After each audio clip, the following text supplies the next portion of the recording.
Hello, ladies and gentlemen, and welcome once again to another edition of the Mr. Warren Hayes Show. I, of course, am Mr. Warren Hayes, and we are going to be talking professional wrestling here today, whenever you decide to pop this into your ears. I'm recording this on September 29, 2022. So we're going to be wrapping up the week in wrestling to chat about it all. Thank you very much for being here. Listen, straight off the bat, if you are watching this on youtube.com/MrWarrenHayes, consider leaving a like on the video, or better yet, subscribing if this is the first time that you pop in here. Sounds, Warren, everyone asks for me to do that. Yeah, but it really does help. It helps grow the channel every time. So, I'd appreciate it a great deal if you did do that. And if you're listening to this on your favorite podcast application, the audio feed is fantastic, don't you think? Well, then if you do, consider leaving a 5-star review over on Apple Podcasts, a 5-star rating on Spotify. By the way, if you haven't noticed, if you're listening to this on Spotify, the video podcasts are back. Hey, how you doing? So you've got all of that. Look, whatever support you can show for the Mr. Warren Hayes Show would be greatly appreciated. I appreciate it. Appreciate it. If you're on YouTube, you can leave a comment, and you can even leave a super thanks as a comment.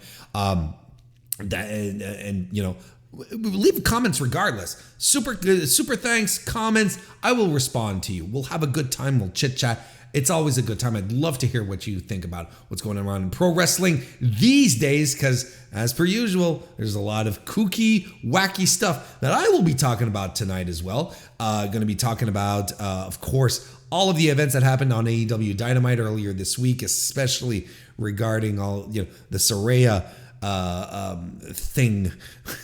that's something and a half. So we're going to be talking about that. Going to be talking about Malakai Black and Buddy Matthews and their releases. We're going to be talking about WWE and the White Rabbit packed show. Thank you very much for being here. Let's get right to it. We're good to go on this. Yes, because, ladies and gentlemen, it is time for me to say something nice about Bill Goldberg. It's not firing again. Why is it not firing? Oh, I know why. Warren Hayes has 52 nice things to say about Goldberg. If I had been Bill Goldberg's crush, I would have called him Big Billy. My Big Billy Goldie Woldy Billy Poo, and give him a big kiss right on the forehead. Warren Hayes has 52 nice things to say about Goldberg.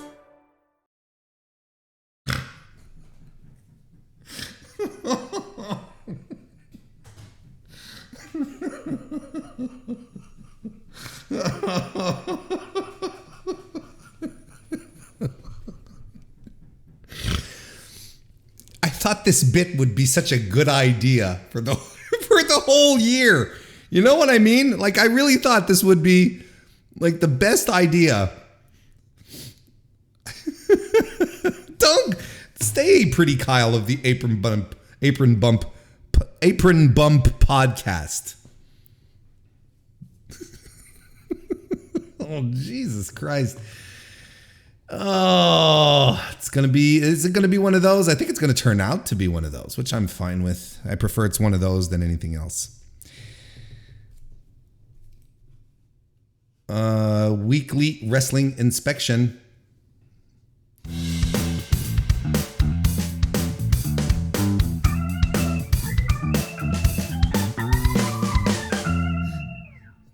Now, hang on a second. Wait a minute. Now, that was absolutely a nice thing to say about Bill Goldberg. It absolutely counted. That was such a nice thing. I'd give him a great big smooch on the forehead.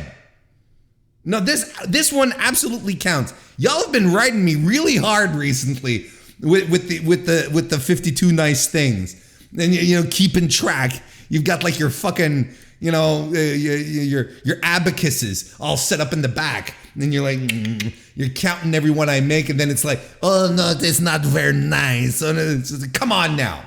What do you mean poor excuse? I see. Look, still too short. I hate this place. Can we talk about pro wrestling? Is this okay? Can we move on? Can we move on? Is that all right?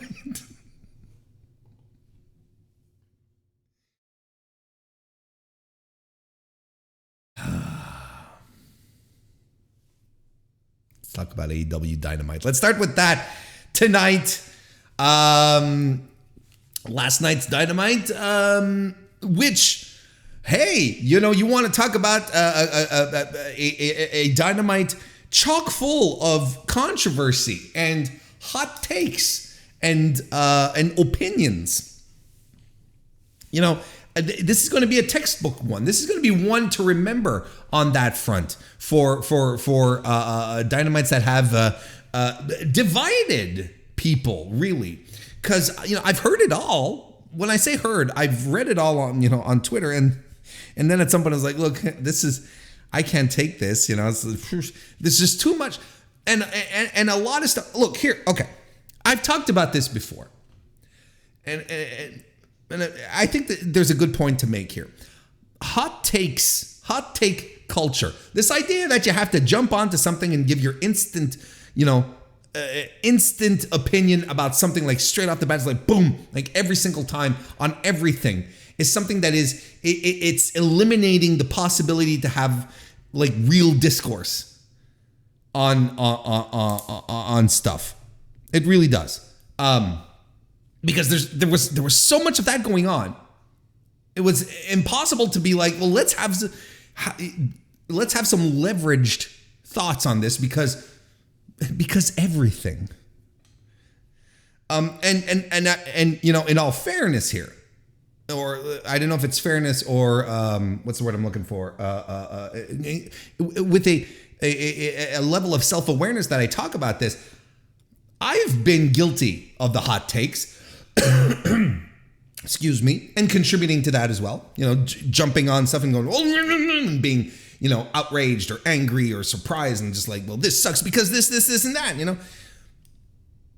And this is one of the reasons why I like to take in the Dynamite or whatever that happened and then formulate thoughts and then come in with as balanced a vision of what's going on, or at least, not something that's spur on the moment, heated from emotion or whatever's going on, whatever 90 degree the discussion is taking. That's why I think I'd have trouble doing post shows again. I've tried doing post shows recently. I did the Wrestle Kingdom ones, which I found it was difficult to do. I don't know, maybe it's just wanting to try something else, or I don't know what it is, but honestly,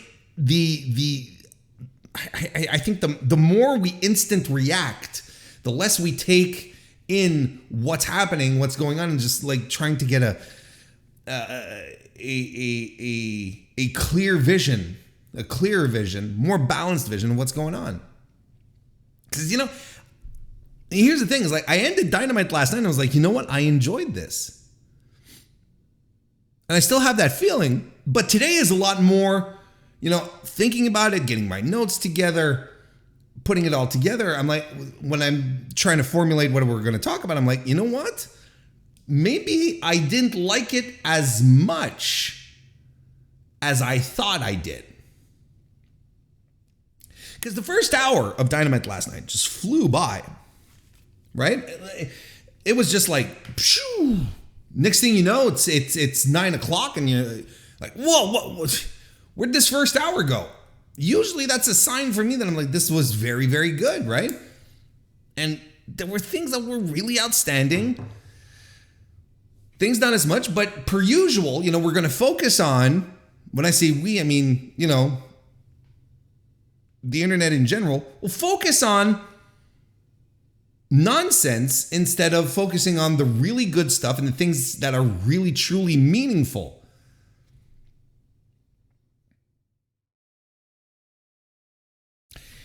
Let's get into it. I think you'll see what I mean as I go along here. First of all, we've got the Jericho Appreciation Society. Starting off, coming in for the Jericho celebration thing. They're all dressed in purple. There's no Jake Hager's there. No, there's no Jake Hager there. It's a really easy sentence to put out of your mouth, Warren. There's no Jake Hager there. Probably because he lives in Florida. You know, as we learned earlier in the week via tweet, the good Tony Khan told his staff, you know, anyone who has things to deal with in regards to hurricanes. Hurricane Fiona, now it's Ian, or was it Ian or Look, it's hurricane season. What are you going to do? Down in Florida, anyone coming out of Florida, just, you know, you don't have to come into work. You're good. You can stay there. So that's cool. So probably Hager was part of that crew. Anyway, they hit the ring. There's balloons. There's pizza. There's Luigi Primo, who turns out, well, might not be as awesome as everyone thought he was. You know, rumors running around that he, you know, might be a bit of an anti-vax guy. I don't know. Take a sip on that one. Angelo Parker asks the AEW Galaxy to appreciate them, which I always get a kick out of. Primo gets the heel heat for saying that the pizza's from New York because Philadelphia versus New York is a real thing. And Jericho calls himself the most important Ring of Honor World Champion in history. This is the era of Ring of Jericho. And of course, we're going down this path because, of course. And he's starting his era with one of the greatest, by fighting one of the greatest Ring of Honor champions in Bandito. But Bandito is a wrestler. And Jericho's a sports entertainer, and sports entertainers always beat wrestlers. Jericho then addresses Garcia, who's had boo-boo face for the entirety of this setup here, and he gives Garcia a gift. And inside the gift is a purple bucket hat, which Jericho puts on Garcia. Garcia clearly doesn't like it, and he tells Jericho that he's tolerated this little thing for a while, but now he's finally had enough. And he has something that he has to say to Jericho, and it's been a long time coming. And Jericho interrupts him and says, "You need to choose your next words very carefully." Like, clear, you know, a threat. It wasn't a suggestion, right? It was an outright. It was an outright threat here. So Bryan Danielson's music hits. He comes out and tells Garcia that Jericho wants to own him, wants to tell him to do whatever he wants, but Dan Garcia should do whatever he wants. Jericho Appreciation Society, Blackpool Combat Club, whatever makes him happy, right? Jericho tells Danielson that Garcia belongs to Jericho. Garcia rips the microphone away and says he doesn't have to do anything that Jericho says. He says, you know what? He even comes up with the idea. He says he pitches the idea of him and Danielson versus Jericho and Sammy, which feels like a setup, if we're being honest. It's let's be honest. It feels like a setup. But Danielson, is here to fight, and Matt Menard, Daddy Magic Matt Menard, he's fired up. He steps up to Danielson, and we get our first match like out of the blue, where Danielson defeats Matt Menard. Fine little match, that got people mad. It's like, why is this match happening? Why Matt Menard? He's a goof. Why is he fighting Bryan Danielson, so on and so forth? And I thought it was a fine little match that had to do exactly what had to be done. Put Danielson over, right? And Danielson gave a lot of offense to Matt Menard, but see, Matt Menard sort of got run through, and Danielson was no selling offense and so on and so forth because Menard is not on the same lane as Bryan Danielson. It's just how it goes. He's not in the same lane. So he's going to be on the short end of the stick on this kind of stuff. Angelo Parker gets involved. That causes Claudio Castagnoli to come out and carry Cool Hand Ange away, who was trying to get away from Claudio in the greatest way possible. Lost his shoe, lost his shirt. Just great stuff. And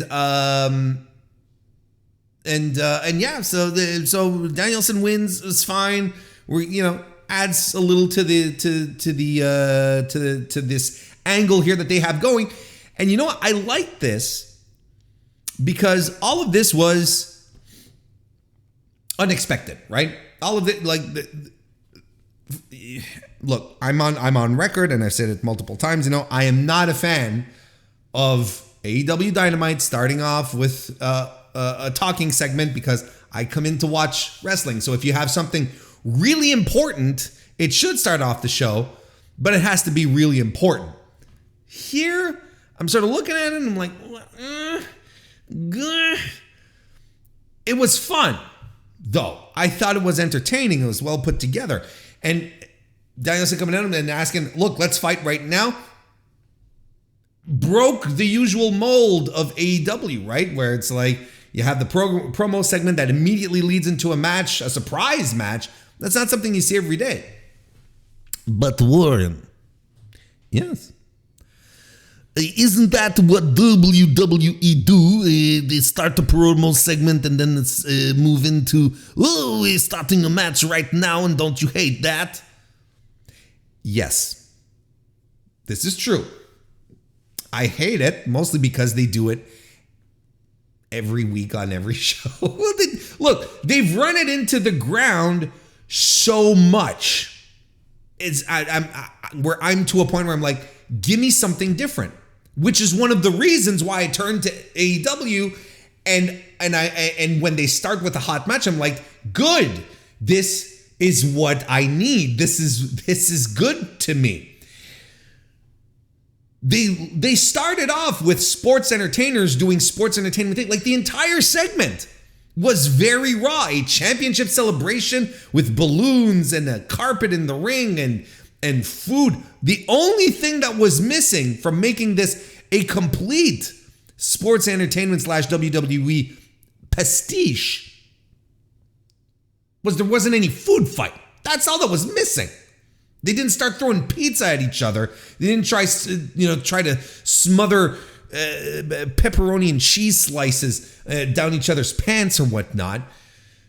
That's the only thing that kept it from coming full circle. But it was still a very WWE way to start the show. I will recognize that 100%. But since AEW doesn't do it, in this form right here, promo into the surprise match, and then we have the match and so on and so forth. I'm okay with it. And the thing here is that the segment worked. The segment worked. Why? Because you had everyone pulling their weight. Angelo Parker, Matt Menard, Anna Jay, and finally Chris Jericho getting on the mic, and fucking Dan Garcia, who's been the glue of this entire promo, this entire angle. He's been great. You want to talk about a breakout star? You want to talk about someone who they've been building slowly but surely? It's this guy. He comes across in what they're doing with him right now as a tough guy, as a wrestler. Like when he says, in his voice, I want to wrestle, I want to fight, and in that tone that he has, that delivery that he has, you buy it. He sounds legit. It works. And his promos have been very good. Everything he's been adding to this feud has been convincing and good.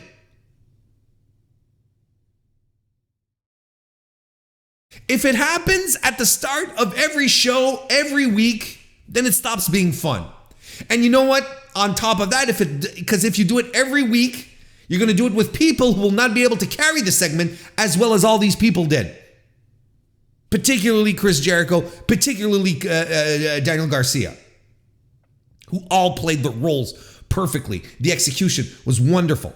I enjoyed this nonetheless, despite the fact that it started off with a promo. I'm like, it started off with a strike, but I ended up enjoying it. Good stuff. Adds more fuel to this feud we have going here. Pardon me. Next, we get a video package for Jon Moxley and Rock Hard Juice Robinson. Thank God they did these video packages, because holy smokes. Then an MJF video package is shown. We cut back to the arena. We're expecting Maxwell to come out, but no, it's Wheeler Yuta who comes out. And he's stomping to the ring, and he's mad. He's mad about the cheap shot that he got last week. And nobody should put their hands on Tony Schiavone. Nobody. And I agree.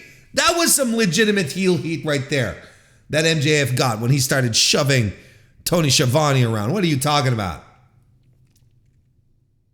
Wheeler says he wants to call out MJF.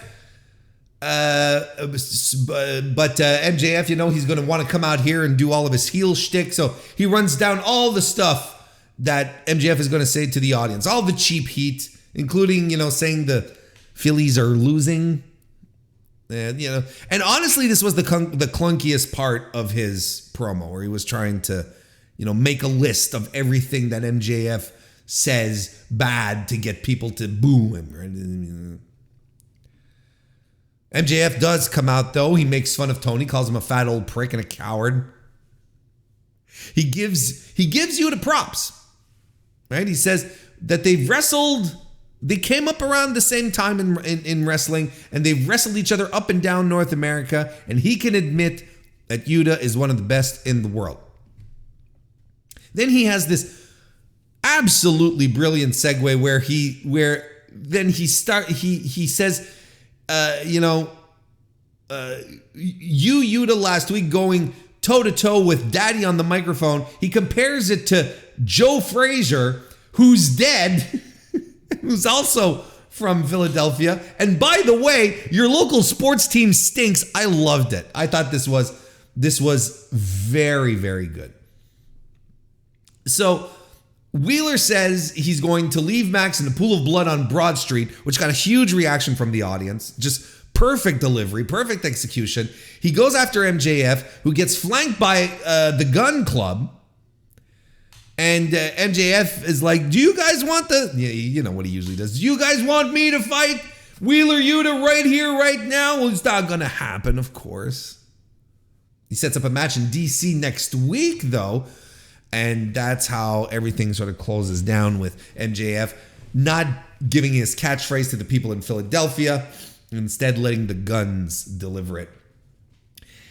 I absolutely adored this segment between these two guys here. And I thought, I think it was even more successful to a degree than the opener, which was very good. Because I don't think we expected Wheeler to have this already like an extra level to his promo ability immediately. Like last week was good, maybe a little dry, maybe a little awkward, but this is what happened here. Great segment with classic face-heel dynamic, playing off of each other. You have the babyface who comes to the ring, hits the ring, and Yuta is not the most natural talker. You can tell he will improve. Getting thrown to the wolves like that, getting tossed on live TV with the live microphone in Philadelphia will test the mettle of just about anyone, as we'll talk about a little later on. And he was so good tonight, as opposed to last week. And then but you can tell he's going to be one of these promos. I think this is my prediction. Wheeler Yuta is going to be one of these promos who will need someone to bounce off their energy to get something really good out of. Because, like I said, he was solid, good promo before MJF came out. But then when he started to retort to MJF, he just got a little something extra. There was a little extra bite. There was the Broad Street reference there, and and you could feel there was a little something getting in there. But of course, he's coming off of one of the greatest promos of all time. We can start saying this about MJF. We're safe. We're absolutely safe. Anyone who wants to contest that is a dope. Then we can start getting into the nitty gritty. Is he better than Flair? Is he better? So on and so. That's a whole other discussion. But we can talk about MJF being one of the greatest promos in wrestling of all time. That's fine. Of course, MJF. But you see what MJF does as well, and this is another reason I love this so much. On top of the very simple back and forth that helped elevate Yuta as the babyface here, because Yuta got a great reaction from the Philly crowd, but so did MJF, and probably bigger. Look, here's something else we're gonna put right out there. MJF is the hottest act in AEW right now. Period. Sure, he's a heel. He does the heel thing, but no one gets reactions like him. And as much as people love the Acclaimed, or so I've been told, or so they tell us, no one is more loved in that company. No one gets bigger reactions right now than MJF. He's the biggest actor in the company. He's the hottest actor in the company. Excuse me. So he comes back, right? He comes back or he bounces off of Yuta and he comes after him. But like any good promo from a good heel, and we've talked about this recently as well, oddly enough, you will never entirely bury the guy that you're fighting, because if you call him a schmuck, you call him a dork, you call him someone completely incapable of doing pro wrestling, you're not elevating your heel persona. You're not trying to take down someone who's good. You're just saying, you're terrible at everything he does. So what does MJF do here? He says flat out, I've wrestled you time and time again. You're one of the best wrestlers in the world, but I'm still not afraid of you, kind of thing. I'm still going to fight you and I'm still going to beat you because I'm MJF and I'm better than you, kind of thing. That was a little wind in the sails for the audience. That's something where it's like, oh, okay. And it's implicit. It's subconscious. It's like the heel is saying nice things about the babyface. Well, then this is a serious babyface. I loved it. I thought it was an extremely good promo segment. We get a pre-tape segment with Jay Lethal, Sanjay Dutt, and Satnam Singh, and Jay Lethal is going to beat Darby next week, apparently. Then we move on to the AEW World Title Eliminator match, where Jon Moxley defeated Rock Hard Juice Robinson, who apparently is done with New Japan.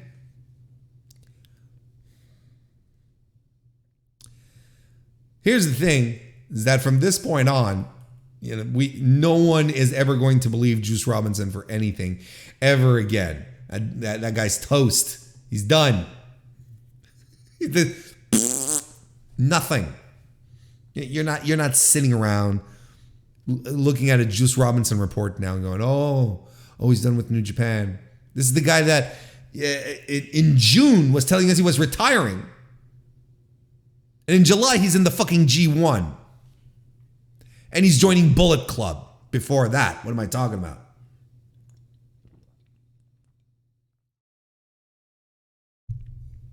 Come on, all right? Well, maybe, I'm definitely not saying that it's not true. He could be done, like his commitments could be done. Because, I feel like he was positioned to have a stronger G1 than what he got. Because he came in with stories with Angle, stories with Dave Finlay, stories with Will Ospreay. I thought that, and he came in with the new gimmick, right? The rock hard thing. He wasn't the outrageous, the fantabulous. What was he called? The flamboyant. Juice Robinson. He came in and all of that, and then you get to, he didn't have that great a G1.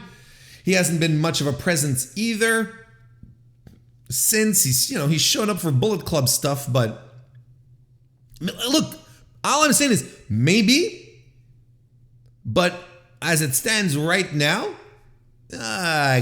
fool me once, shame on me. No, fool me once, shame on you. Fool me twice, you won't get fooled again. Shout out to anyone who gets that reference. And that means you're as old as I am. Or a little younger. Yeah, so we get this match here. I thought it was fine. Good little match. Was violent. Worked hard by Rock Hard, who went after Mox even before the bell rang. We got some blood. But Moxley ends the match. He kicks out of Pulp Friction, and I popped when I saw it. I was like, wait, what? But then I forgot that Pulp Friction is no longer Juice's finisher. It's the rock slide. So Mox lands on his feet out of the rock slide. Juice is unable to complete it, basically. And Mox then head stomps him, and then locks in a Jujikatami like that. So I am saying that Mox bled. Can you believe that? He bled in a match. So that was good. That was fun. But then after, we get more shenanigans. After the match, Hangman Adam Page walks down to the ring to a huge reaction. For those of you still wondering, saying, Adam Page is not over anymore. I swear to God, I promise you, any fool out there who is challenging whether or not Adam Page is over or not does not watch the show. And I think what they mean is, he's not really being used right now. Maybe he's not being used like he should be, considering he's a world champion. These are all valid arguments, but instead of making those arguments, he's not over anymore. He's not as over. He got one of the top reactions of the night. I would argue he got a bigger reaction than Mox did. And he comes out dressed with a pink Dolly Parton t-shirt and jeans with flowers on them. You remember a couple of weeks ago when he came out and he had butterflies on his jeans? You remember how a lot of alpha males got really pissed off about that? You remember that? A lot of people got real fucking mad. That's not how a champion should dress. You don't dress that way. When you're a champion, you're supposed to be a tough guy. You're supposed to be a cowboy. You're supposed to be a tough guy. You're supposed to be big and tough and rough and tumble. You're supposed to ride bulls. You don't wear these sissy butterflies and these sissy pink flowers. And you know what? I would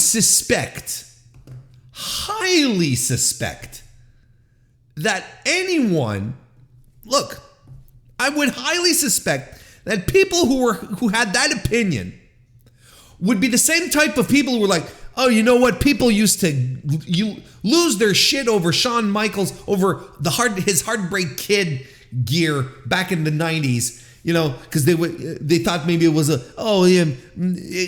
little too flamboyant, right? But it was fine. People were People were just being stupid, and look at what's happening here.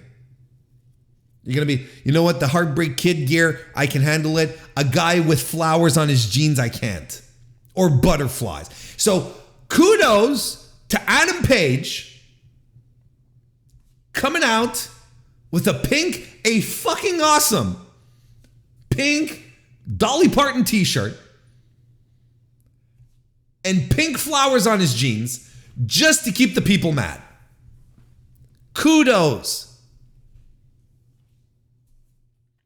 Anyway, he comes out, he gets nose to nose. He has a shot, right, at the title. He has a shot at John. He has the golden ticket. It's not quite as visible. It's not quite as visible as the chip that MJF has, right? Because the chip is this huge, right? But the golden ticket, here's what you do. It is a ticket, and he keeps it in his wallet. That's always in his back pocket. So it's in there. But he was ready to fight. He was ready to go.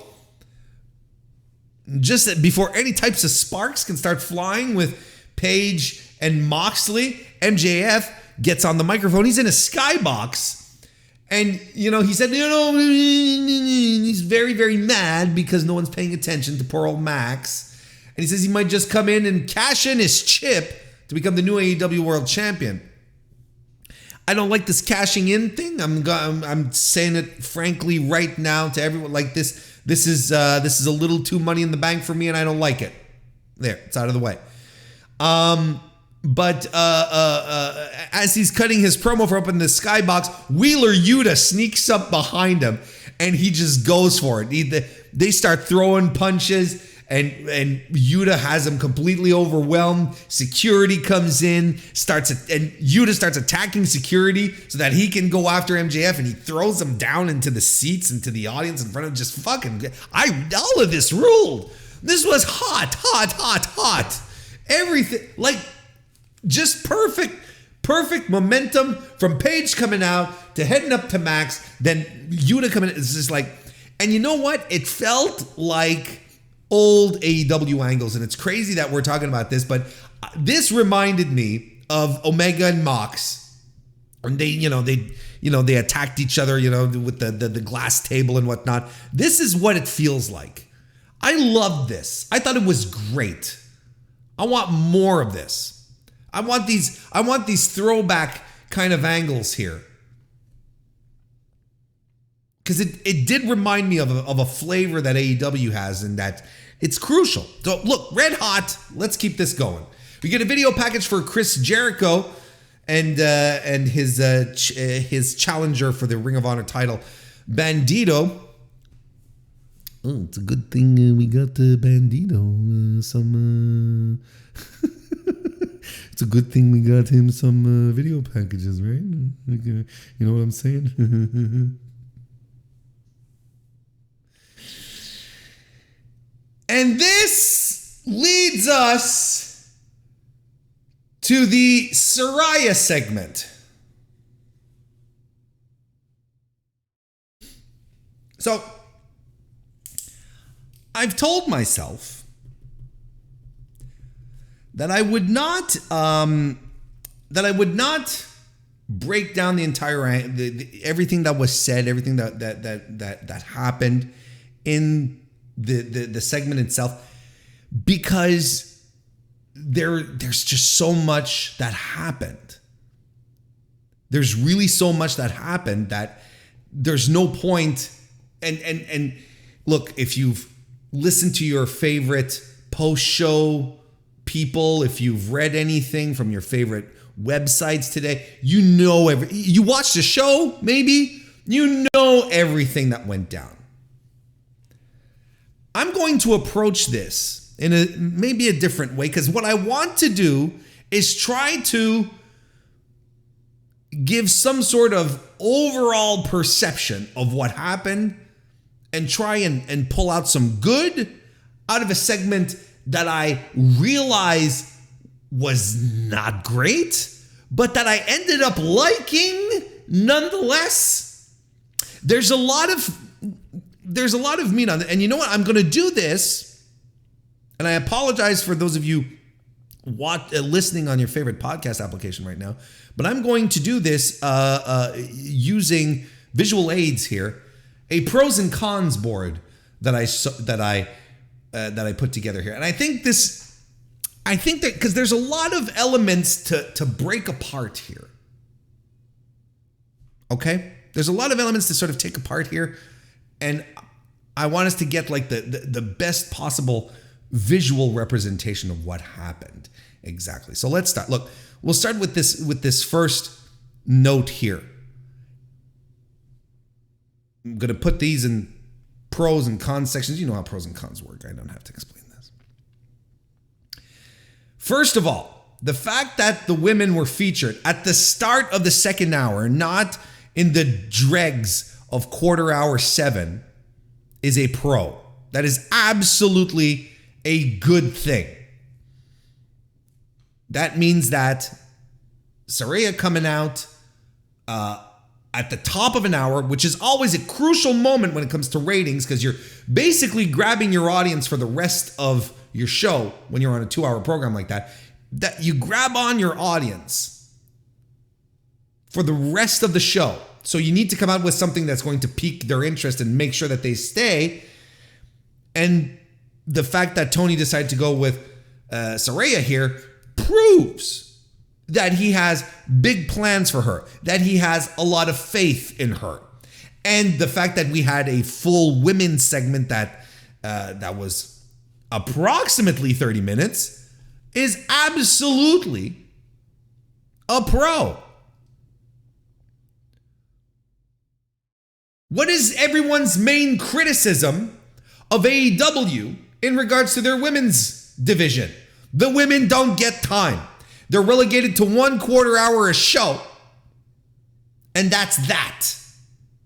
Now, from the moment the segment started to the end of the Serena Deeb, Tony Storm AEW interim title match ended, just shy of 30 minutes. This is a net win. This is a positive. And I don't know who else has. I have trouble coming to you here today and telling you this was a bad thing. Now, the fact that Tony decided to give them 30 minutes with the content that they had to deliver, that is questionable. That's something that we could talk about. But we have to stand up and say, look, this was a good thing.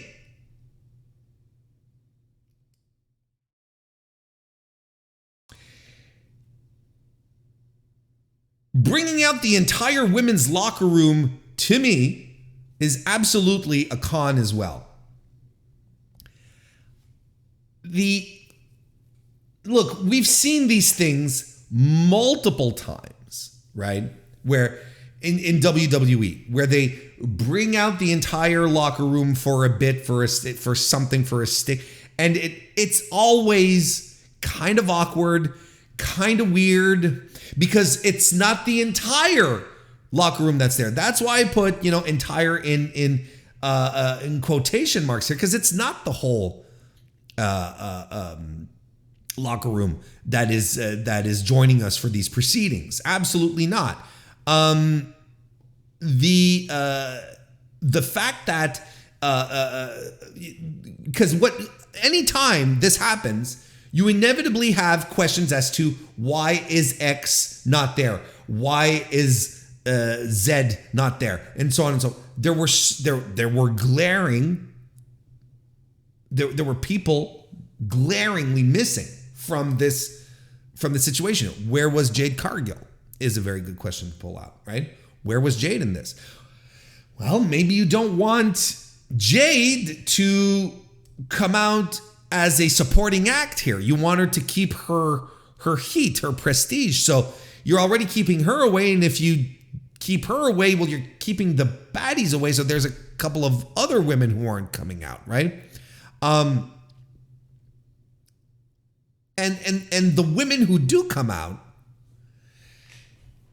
they're not, and I get it, Ruby Soho's injured, and I get that, but they're not necessarily the faces that people get really excited about in regards to the women's division, especially when Saraya calls out the baby faces. You have Toni Storm comes out, you have Athena comes out, but look, God bless Sky Blue, I wouldn't call her over with the crowd. Madison Rayne is Madison Rayne. Brand new arrival, just came out, sort of comes out of nowhere. Of course, what are we doing? If you're bringing out the locker room and you're bringing out women who, and God bless Willow Nightingale on top of that too. I mean, if anything, Willow is closer to a crowd favorite than Sky or Madison. It felt a little empty. It felt a little devoid of presence. On the heels, it was a little more. On the heel side, maybe it had a little more meat to the bone there. But Penelope Ford, okay, again, nothing against Penelope, but she just recently returned. Doesn't necessarily have all that heat. Where was Nyla Rose? It's not as if Nyla Rose is doing anything super compelling that she absolutely needs to be protected from right now. She absolutely could have been there as well in one capacity or another. This, I think, this highlights a problem. Instead of covering one, it highlights a problem where depth of roster becomes flagrant. It just becomes absolutely clear that there's a lack of women on this roster if you want to bring out the entire locker room, and it comes out and it's, slim pickings. It's not necessarily great. Kristen Ashley, of course, first lady of the Mr. Warren Hayes show, pulled out these stats here. Not really stats, just numbers, realizations. If you base yourself off of the official roster on the AEW website, there were 9 women in this segment. But out of that, 4 of their Joshi women are not utilized, not in the country, that aren't there. There's 5 women who are injured. 2 women who are in the Jericho Appreciation Society. Why didn't they come out?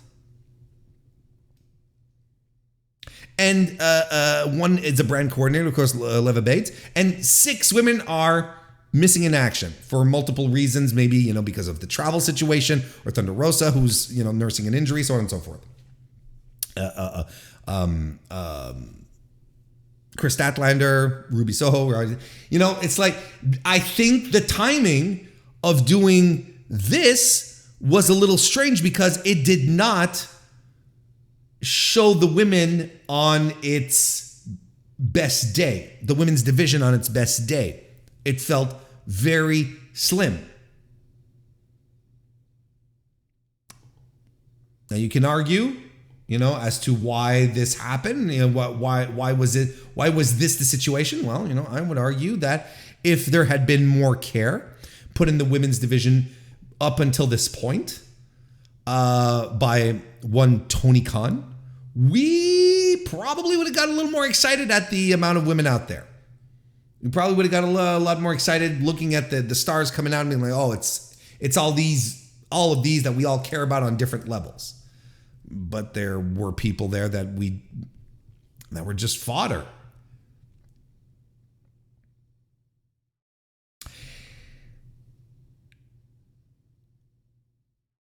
And in that situation, I thought that Tony Storm, the champ, right? I felt she was a little lost in this shuffle. I thought, the interim champ, right? I thought she was a little lost in this shuffle for multiple reasons. Because right now she is your champion. She shouldn't be lumped in with the rest of the locker room, while Saraya, the new arrival, the new, as Britt Baker called her, the new shiny toy, arrives and sort of becomes the spokesperson. And let's get into it, because Saraya's promo Saraya's promo was absolutely a con in this situation here. I don't think it helped anything. I really don't.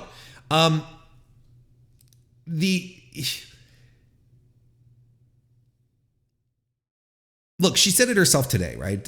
She addressed it on Twitter. She said, "Look, I think I might be a little rusty still," and I can understand that.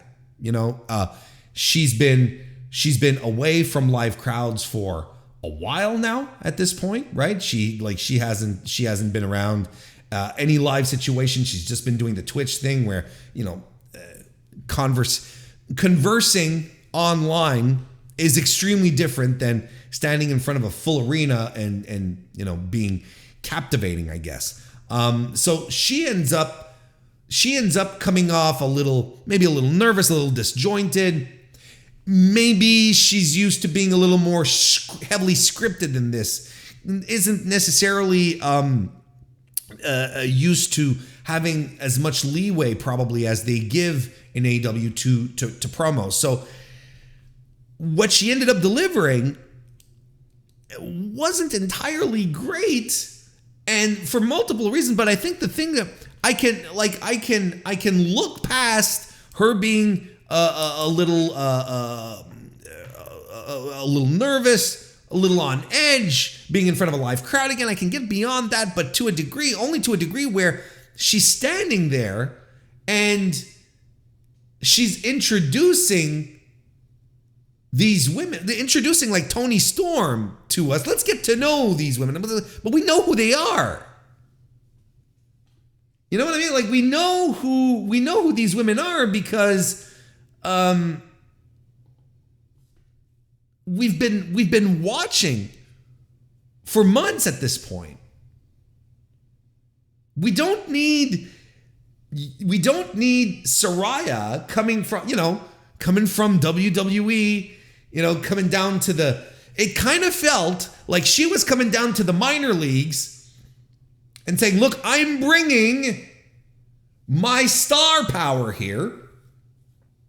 So let me introduce you to all these women you don't know whom you don't know their names or what they do. Look, this is Toni Storm, the champion. Toni Storm, she's very good. We know."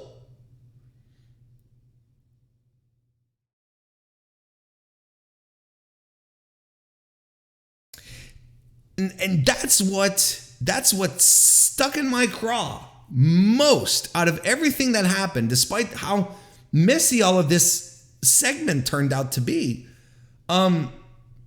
This is what irked me and got me the most.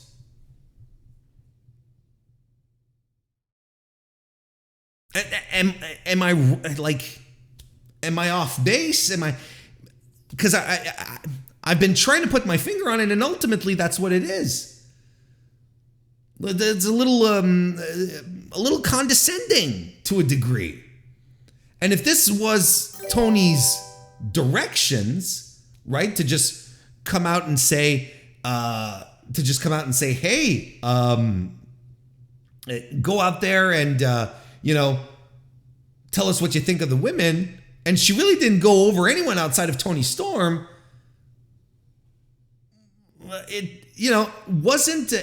I don't think this was successful. I don't know what the target was. I don't know what the objective was here.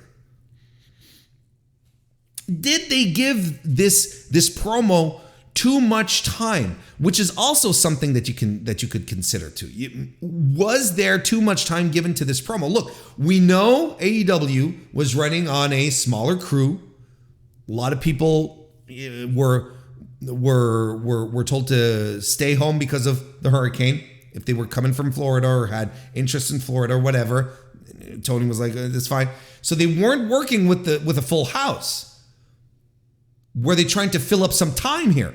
I kind of think so. I think that was the story of the entire evening with the large amount of long promos that occurred on the show. I think that's what they were going for. Was this just given a little too much time? That's also a possibility. Now, you can take this on the flip side and say, look, Warren, you said, you're saying here that, the whole women's segment, including the match, was 30 minutes, and you say it's a good thing. But if we turn around and this is what we get for 30 minutes, if we get a segment that turns out to not be all that great, why should we give the women 30 minutes then? And that's a fair argument to make, right? I'm still going to latch on. I'm still going to latch on as a net positive that the women got, they got 2 quarter hours on the show, because that's something that we want. I think that's something that we should go for. I still think Tony Khan should lean into his women more. He should lean into the women's division more, but on ways that people connect with them. Like with Willow and Jamie Hayter. Willow Nightingale and Jamie Hayter, when they started to fight, biggest reaction during that whole entire thing. Why? Because Jamie Hayter has a groundswell of support in AEW that is undeniable at this point. And Tony sees it. You absolutely know Tony sees it. Willow has become a sensation. She gets huge reactions every time. She is a wrestler that is unlike any other they have in the division right now. No one is like her. So it's not necessarily a question of giving them all this promo time. Maybe giving the women all of so much promo time isn't necessarily the way to go about it. Maybe that's not the way to do it. Because if all you have is Jamie Hayter, who doesn't cut promos, is able to get herself over, and Willow Nightingale, who doesn't cut promos, is able to get herself over as well. Have you thought that maybe just letting the women work is the way to go about it? Take a little more of a sports-based approach. Let's take some cues out of New Japan. Look, I enjoyed this idea recently of the multi-women matches that they've been doing, because it reminds me a lot of New Japan booking, where you have the Road 2 shows that lead to the big shows, and on the Road 2 shows you have all these multi-person matches that always tease towards a match on the big show. Right? They're not standing around cutting promos for 4 to 5 minutes. They fight, they let the stories and ring develop, and I like that. That's what I've been digging. That's what I've been enjoying. I'm like, is this what Tony do? Is this what Tony's doing right now? Is this what he's doing? Instead of focusing on trying to get these women to talk on a show full of S-tier talkers like MJF, like Eddie Kingston, like Moxley, like Chris Jericho, the list goes on. You need someone special to rise to that occasion. I think he saw that in Saraya, and I think I see it as well. Saraya can handle herself with confidence, and on a microphone, I feel she was out of her depth. I think this was rust that she had, pure and simple. I think she underdelivered because she wasn't ready for it. She wasn't prepped. She wasn't in the right mindset. Call it rust. Let's just go ahead and call it rust. Now, rust eventually gets shaken off, though. So if you want to try the experiment again next week with another 30-minute style promo or another 30-minute style segment with the women that starts with a promo, ends with a match, go right ahead. Because here's the other thing. It's like if you never try shit, if you don't try, how do we know anything's going to work? And then if you give up on it if you give up on it without giving it a chance, which is the case here, I don't think it's a good look either.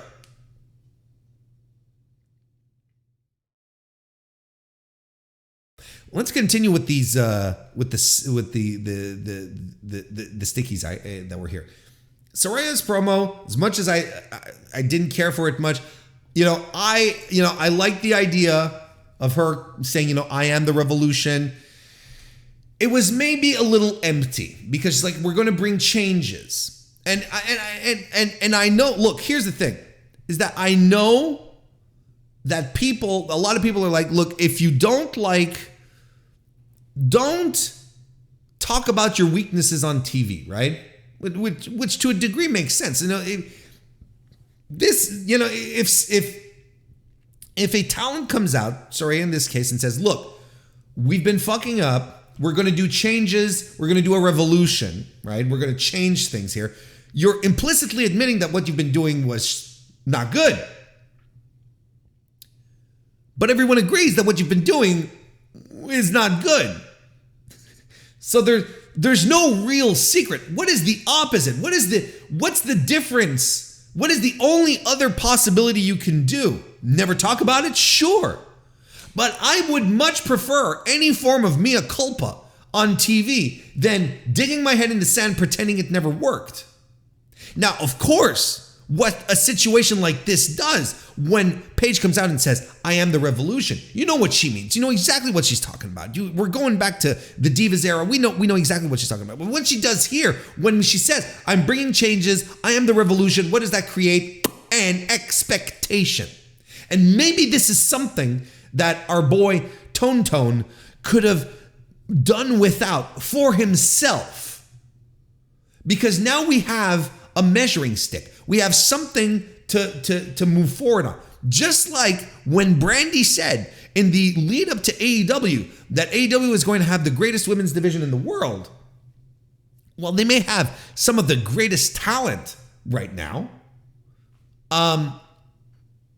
I wouldn't call the division one of the greatest in the world, and absolutely not. But we had that expectation that was created to us via Brandy at the time. Now we've got Saraya coming out, essentially doing the same thing. Look, we're starting fresh. A revolution, that's what a revolution is, right? You tear down what's existing to rebuild. That's what she's promising. So my expectation as a viewer, as a fan of women's wrestling, and as a fan of AEW, I'm expecting this revolution. Let's fucking go. Put your money where your mouth is now. I'm on the other side. I'm already cracking my knuckles. I'm ready to go.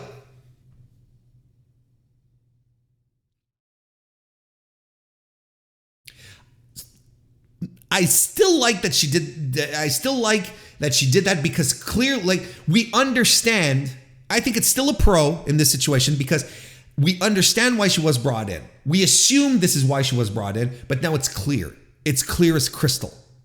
She was brought in to do this, to be a fresh start for the women's division, someone that they could anchor everything around. And I think she can. The thing is, she can do it. But last night, her role in the company is still so fucking vague. This is another problem that came out of the promo and so on and so forth. This is it all. Her role is vague. Can she wrestle? Last week, Taz was heavily implying that she was good to go. Saraya this week was like, what does she say? I'm broken, but I'm not defeated, or something to that effect. You're like, and she's acting like a general manager. It's like we're back on SmackDown.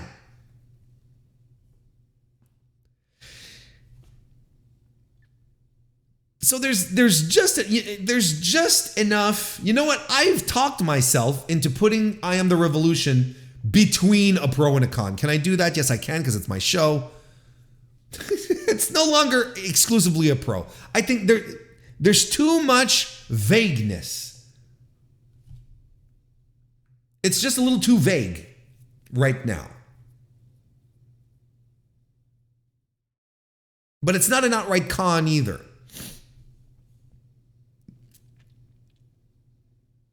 Britt, when she came out reminding us that this was her division, is absolutely a pro.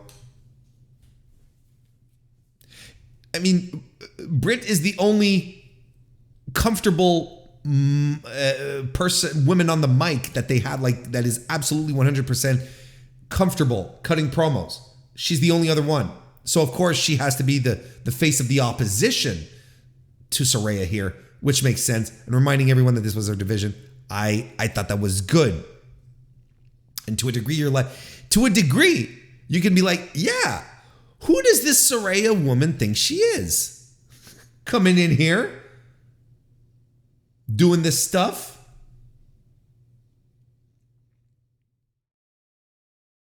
the lumberjack match was absolutely a con. No, when she called it and said, we're going to make this a lumberjack match, look, if you're a longtime listener of the Mr. Warren Hayes show, you already know that I don't like lumberjack matches. I think they're dumb.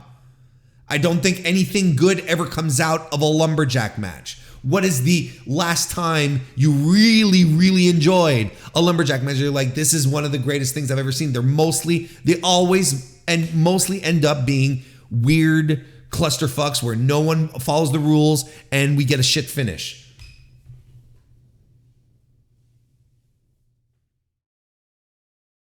I thought this was such a poor decision. Bringing out all of these women, but then bringing out all these women to then have them stand around and do the tedium of a lumberjack match. I was like, no, this stinks. Is this going to be your new era? Is this what we're supposed to get excited about? Because there's nothing exciting about a lumberjack match. No one goes, woo, a lumberjack match.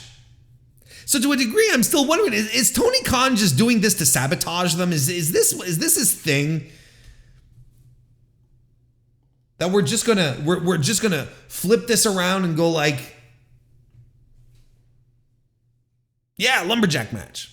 Then again, see, when they announced that, then I understood why they brought out the people from the locker room that they brought out.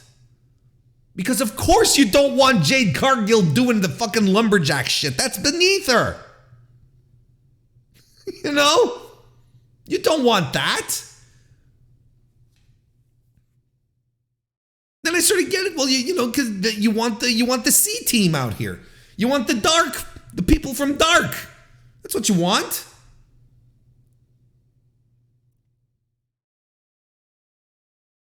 It added a layer. It added a layer of nonsense and complexity to a segment whose overall execution was the hugest con of the entire deal here. Just terrible. The whole execution of the segment, it all fell apart. It was messy. It was messy from the start, carried by someone who was clearly not comfortable enough to carry the segment. Cut things in her promo that were very bizarre. Ended up making a lumberjack match. But the match itself was fine. The match itself, I thought we had a nice little, good little match here.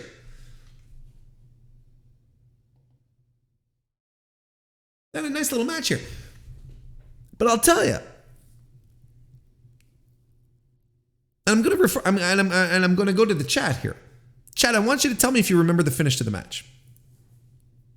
There was a move that was used, just the move that was used to finish the match. I want you to punch that in here. I want to do what we call a social experiment.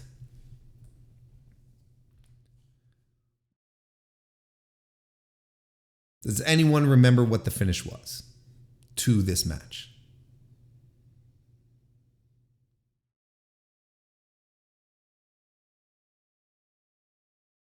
I'm glad. Chat is clearly remembering. A fucking avalanche pile driver finished this match. This segment ended, this whole thing led into a match that ended with a top rope pile driver. A Storm Zero, if you will. Thank you, chat.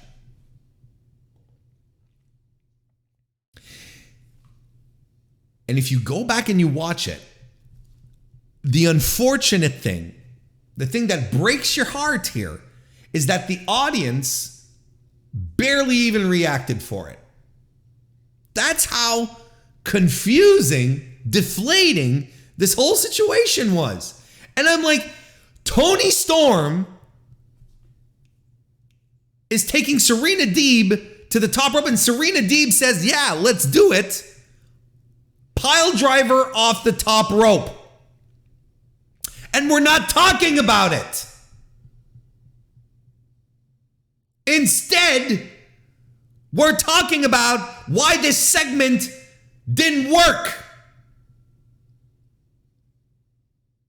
When we have two women who had a solid wrestling match, ended with an insane maneuver, and we're not even asked to talk about it, to pop, to be out of our seats to it. Jesus Christ, did you see how that match ended last night? No. So because of that, this segment did not work, and it did a disservice to the women's division. Because there you had it. You had your interim champion in the ring doing interim champion things, wrestling as solidly and consistently as she has been since she came into AEW. This is something we're not talking enough about, how consistent Toni Storm has been since she's been in that company. Consistent. Solid. Every single time. Put her in with Serena Deeb, a wizard. You get a good little 13-minute TV match that ends with something that if it was Ray Phoenix putting it off on Jungle Boy, everyone would be losing their shit.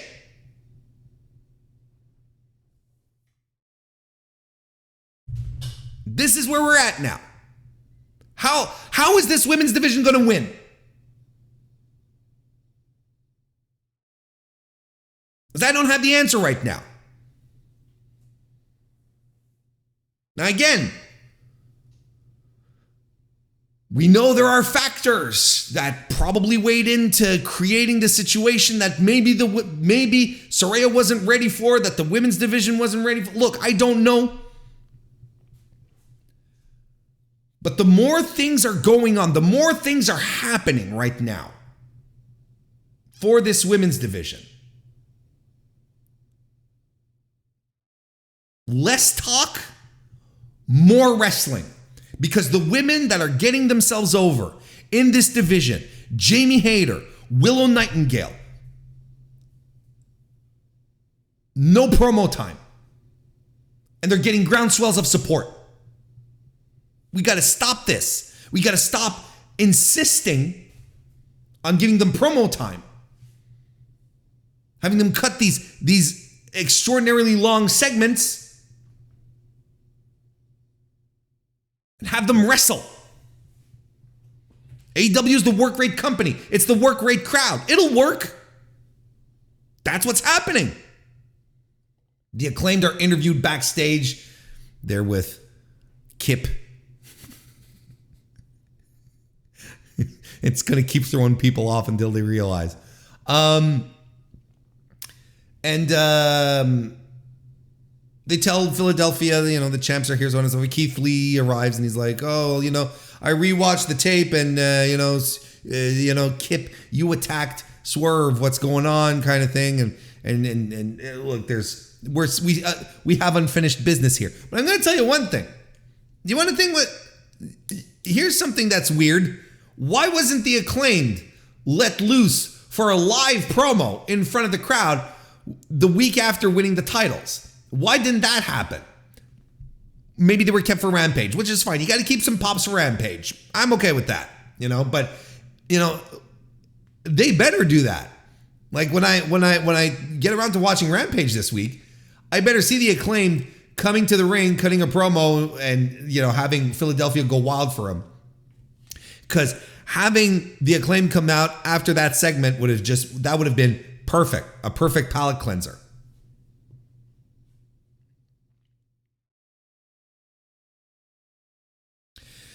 We get an Andrade thing with Private Party and Butcher and the Blade and Matt Hardy, and they're doing this shtick where people want out of their contracts. It's a lot of meta stuff, and I don't think it's really well done. Let's move on. Ricky Starks got a squash match against Eli Isom, Ring of Honor stalwart. Good for Ricky. And I mentioned it last night.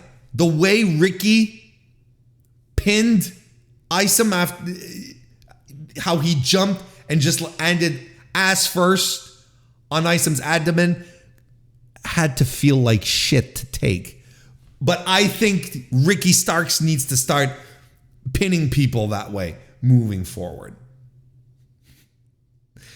We get a Jungle Boy video package where he says he's coming after he's going to hang Luchasaurus's head on his mantle or something.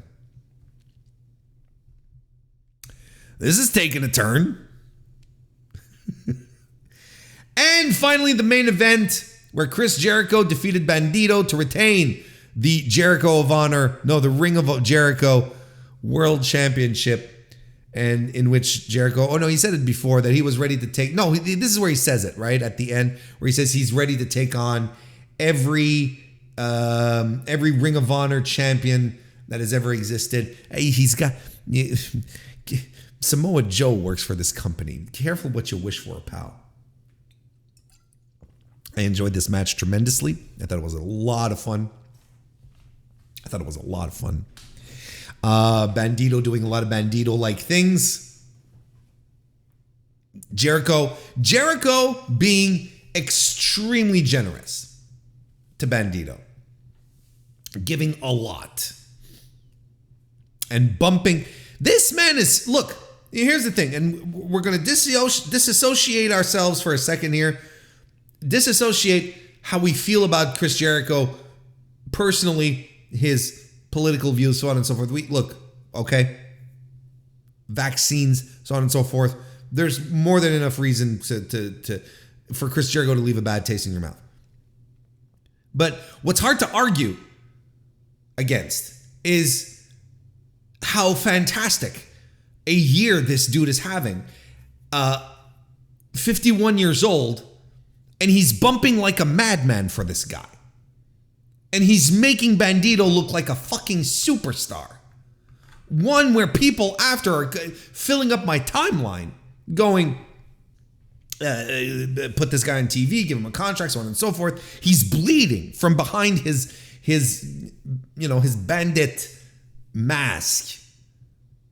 Like everything worked. And Jericho took the moonsault sack of shit. He ate the X-knee. He ate the 21 plex. These are all big bump card moves. Jericho's like, let's do it. And not that long ago, people were posting pictures of Chris Jericho with a little flab, calling him fat, saying, he got to retire, this guy's washed. And not only is he stepping it up in the ring and as a performer, but he's also establishing himself as a leader during this time in AEW, on top of it all. Locker room presence. A bit of a put up or shut up type of situation. Where he's like, look, we all have to put the work in right now. We got to keep the people watching. Even though so-and-so and so-and-so and so-and-so and so-and-so aren't here right now.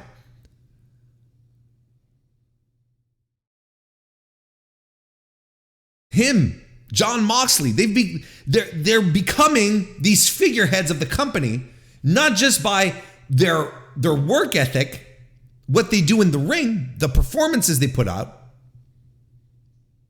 but as a standard for the company. And you know what? The thing is that whatever they're doing is working. It hasn't been the doom scenario that, again, a lot of pretenders have been portraying out there with the loss of CM Punk, with the loss of the Elite. And they're like, oh, that's it. AEW's folding.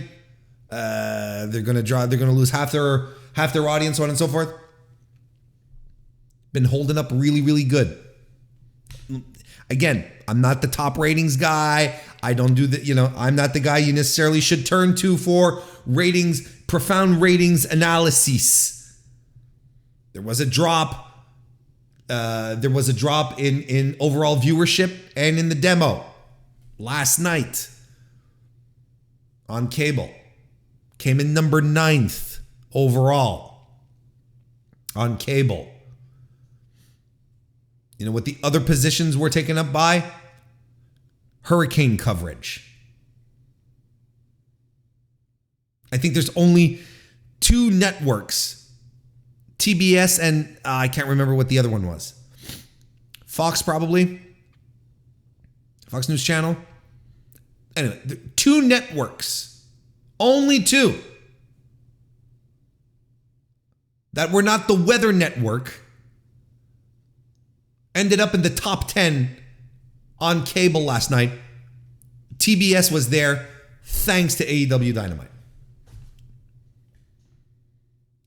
And this is despite the fact that CM Punk is gone, Kenny Omega is gone, and the Bucks are gone. And yet, we're still maintaining. Again, like I said last week, I'm convinced that the rating they got for Grand Slam was a little disappointing. Convinced. 100% convinced. Sure as hell.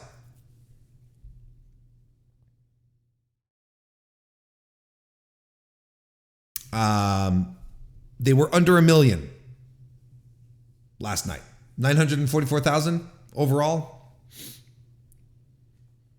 But you know what? They started the show over 1 million. Quarter hours tell a hell of a picture. So, whatever was hanging over the company, whatever, gloom was purveying, it's gone.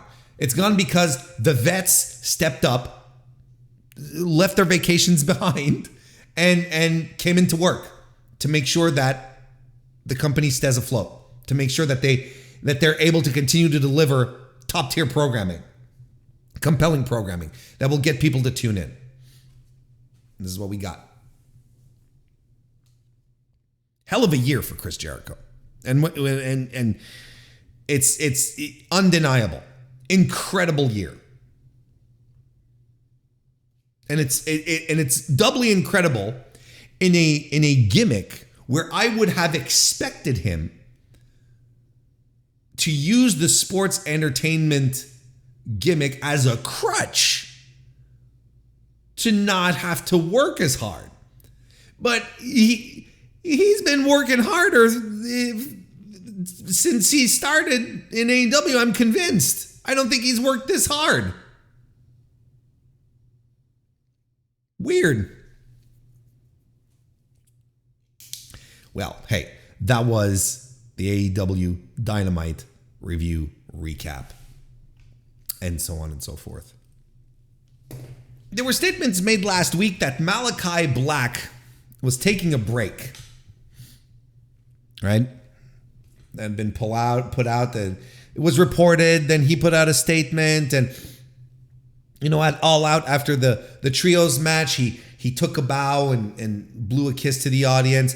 He ran a show. He was at a show at Prestige last weekend at Perseverance, and he gave a bit of an update on his situation, and I'll read it verbatim. What he said. Quote: "I understand all of you have questions. What am I doing? Where am I going? On a serious note, understand that in due time, I will answer the majority of these questions. However, for the last 22 years of my life, I have never not once taken one step back and recalibrated my life and took a chance to look back at all the stuff I've done in ring, but the stuff I've done out of the ring. I've never done that because I always had this attitude of horse blinders. I've done that for my entire professional career because I had this one attitude towards wrestling that you have to think globally, not locally. If you think locally, you get stuck in one place. And that applies to everything. If you want to branch out, you have to focus on the little thing. As cliche as that sounds, It's what got me here to the United States. For the 22 years that I've given my absolute everything, please allow me to take a few weeks, maybe a few months, to recalibrate myself, put it in perspective. I promise you, this is not goodbye. It's we'll see each other soon. That's a fair statement, right? It had been previously reported as well that he had been granted a conditional release, right? What are these conditions? Couldn't tell you. A lot of people are like, don't go to WWE. Because, of course, wrestling fans live in a bubble. Couldn't be any other type of condition, but hey, sure. Let's say that's what it was. Let's roll with it. Let's have a gas here. But apparently, this release had been granted and everything was done smoothly and in good terms. And then, there was even a report that came from Fightful, Sean Ross Sapp, that said that Malakai Black was done with AEW for now.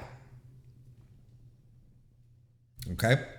And then suddenly this thing turned into Malakai Black is done with AEW. Malakai Black has been talking to WWE people. Malakai Black wants out of his contract to go back to WWE. Malakai Black and WWE. Malakai Black wants to go to WWE. Malakai Black, and Tony Khan's not releasing him because Malakai Black wants to go back to WWE, and so on and so forth.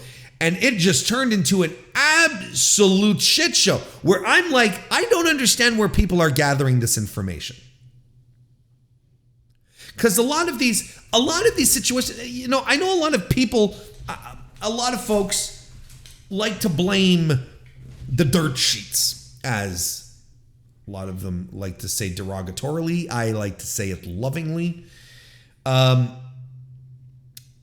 know a lot of people like to put a lot of blame on them, but there's a lot of aggregating and re-reporting and retaking of certain quotes that lose their context or are completely misinterpreted.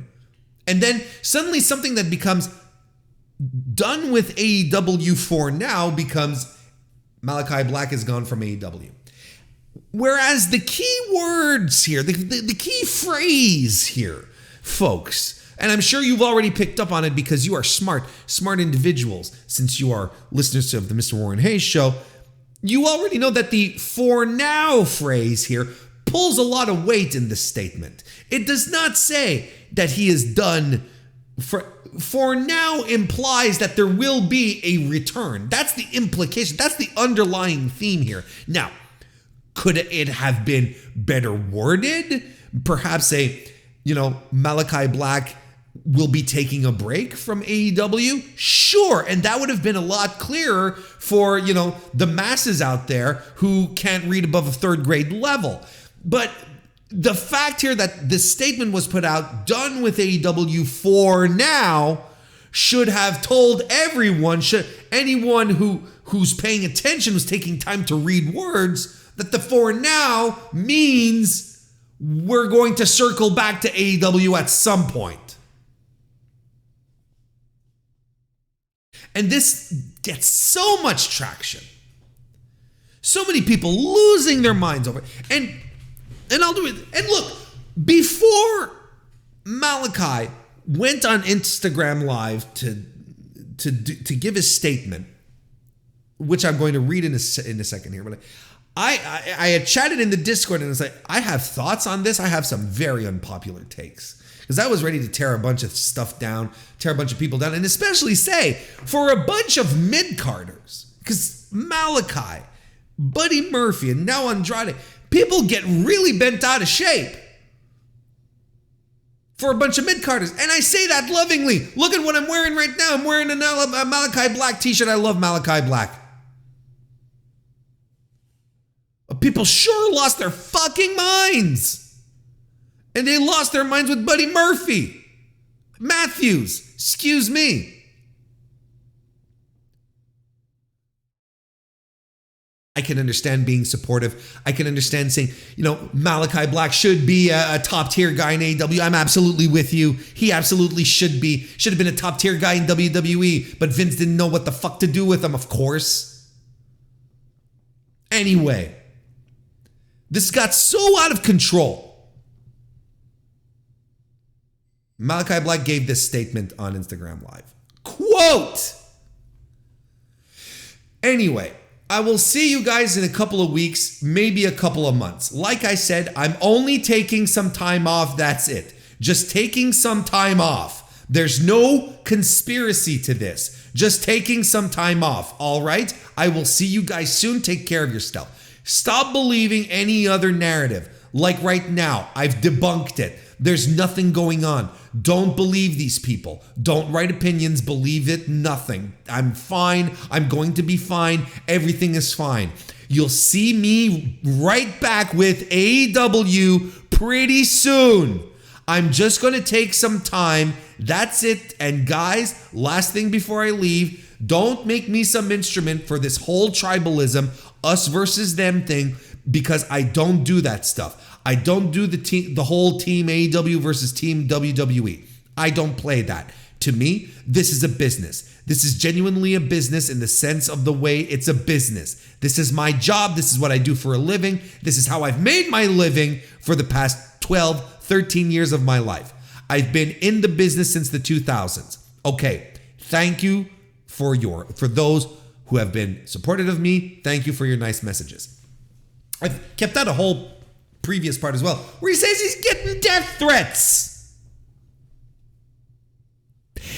He's getting death threats because of all this bullshit that was spread afire online. Because of people who can't fucking utilize reading comprehension and stoke these flames. Don't get me wrong. I don't even... Regardless, don't do death threats. Whether you can read or not, don't do it. Especially over fucking wrestling companies. What are we even doing?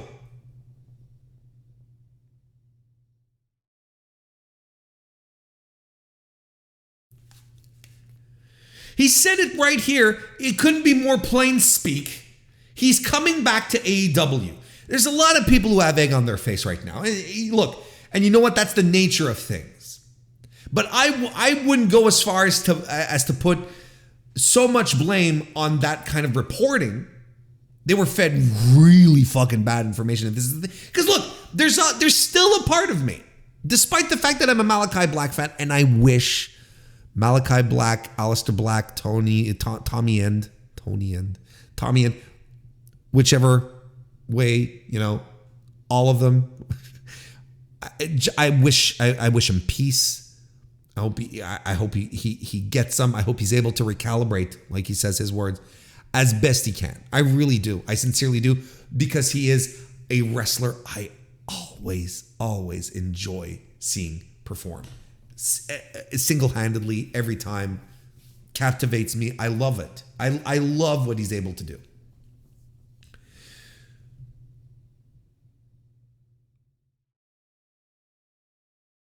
So look, it's all wrestling, right? It's all wrestling. Wrestlers lie. This is what they do. So there's still there's a significant percentage still there, nonetheless. That has me wondering, is this the truth? But I would assume that it is the truth, because Malakai Black doesn't have a history of working fans like that. If it were MJF, we would all be highly suspicious. If it was Juice Robinson, we'd outright wouldn't believe him. So Malakai in this situation has the advantage of having goodwill, because he's never strung people along. He's never lied to them. Kind of like Johnny Gargano, right? So I will take this at face value for now, but it is entirely possible to turn right around and say, for him to say, I sort of stretched to the truth here, guys, gals, non-binary pals. I'm going to WWE. I'm going back. And look, he said it himself. He's like, I don't care about the camps. This is a business to me.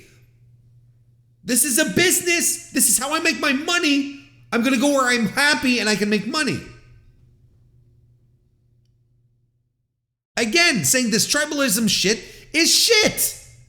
There's no us versus them. It's just people wanting to do what they love and make money off of it. And if there are promotions out there ready to pay you in the six figures to do what you love, you're goddamn right you're gonna go and you're gonna leverage and you're gonna get the best fucking contract possible. Why wouldn't you?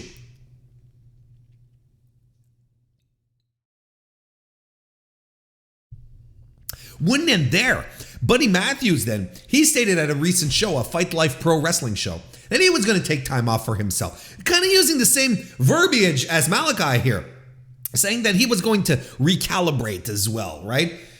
And he would go on to say, again, that this wasn't a goodbye, but a see you later.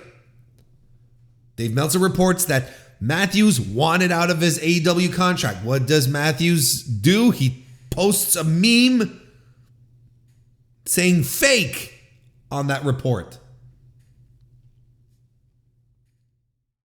Turns out, yeah, he'll probably be back in AEW too. Why would Tony Khan, AEW, trademark House of Black if these people aren't coming back? Because there's no precedent of AEW trademarking names of wrestlers on their way out. There's no precedent for that, or for petty reasons. WWE has plenty of precedent for that, but not AEW. So you could say, oh, they could have done it just to be petty. That would have been a first. But based on what we know, again, based on the history, based on how business is conducted in AEW, there was no rhyme or reason for Tony Khan to trademark House of Black if Malakai Black, Aleister Black, was leaving the company. It all sort of makes sense now.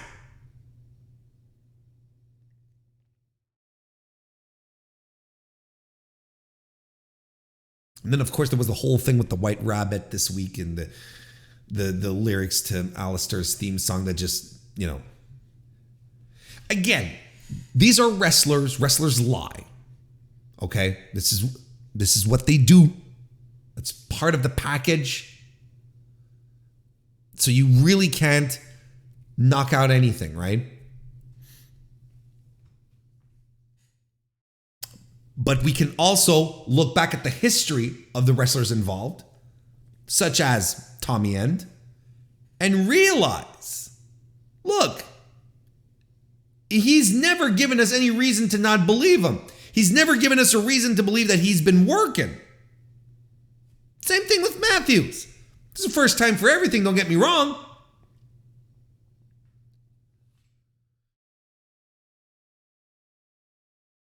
And then,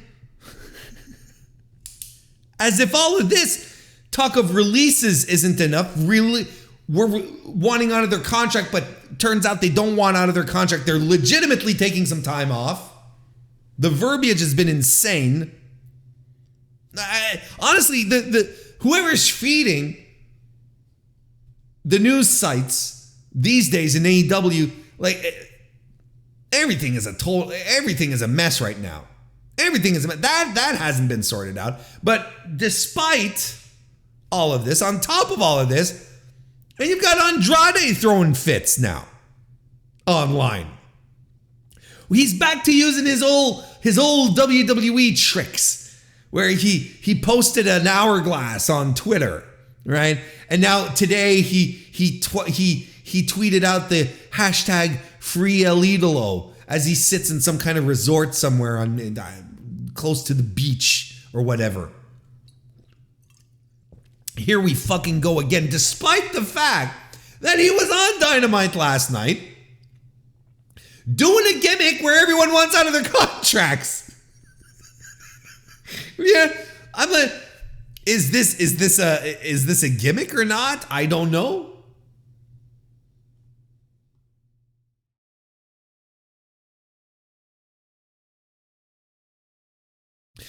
But there's there's stuff going around. There's stuff going around about Andrade right now just being miserable, not getting what he wants, what he deserves, and honestly, this is a guy. You know, when you want to talk about mid-carders, this is another guy where people are losing their shit over, but it's like, what? It's another mid-carder. And from everything I understand, the way Andrade perceives himself, the way he wants to be perceived by the people who book him, he wants to be the center of attention. He wants to be, he wants to be the top guy everywhere he goes. But I don't see it. Not in North America, not at least in the United States. Excuse me. Not in the United States. He can't handle himself on a mic. Is he a solid worker? Sure, yes. But there are many more, much more complete packages on the AEW roster and on the WWE roster than him.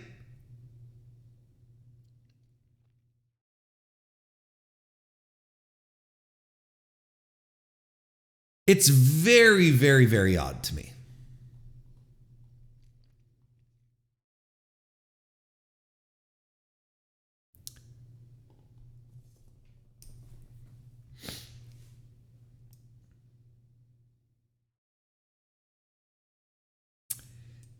I'm curious to see what happens next with Andrade.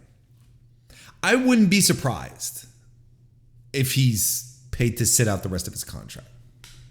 Because apparently, look, there's a lot of things we have to take with grains of salt here, right? But, I'm still, because look, with all the reports of Malakai Black wanting his release and Buddy Matthews wanting his release, both then being savagely debunked by both Black and Matthews. There was all this undercurrent of, Tony Khan doesn't want to give releases and that sucks. And it does kind of suck. But then they're not asking for releases. Both Matthews and Malakai said, we just want time off. Malakai's got personal shit to deal with. Let's go. Let's do it. Let him take care of his stuff. It's cool.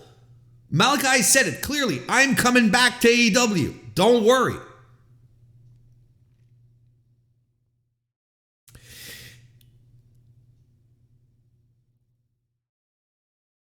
But the thing, before all of this was debunked, there was a sentiment going around that AEW, Tony Khan, was not providing releases, which stinks.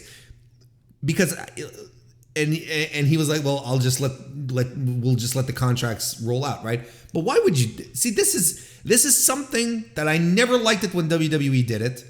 And if AEW gets into that practice, I still think it's going to stink. Because if you have discontent members of your roster, let them go. Just let them go. Of course, we can go on a case per case basis, right? Because not all wrestlers are created equal. But if Andrade is backstage, okay, let's say he's backstage and he has this image of himself, and no matter what storylines he's getting involved in, Andrade, he's despite what you want him to do, he's going to do his own thing regardless. He's going to portray himself like he sees himself. If he doesn't play along, if you bring in his brothers, his friends to appease him, and he's still belligerent, just release him. Just like, okay, you want to go. What? Triple H is going to pick him up? Andrade is not the game changer that people think he is. Because Andrade has changed nothing in AEW's game. Nothing.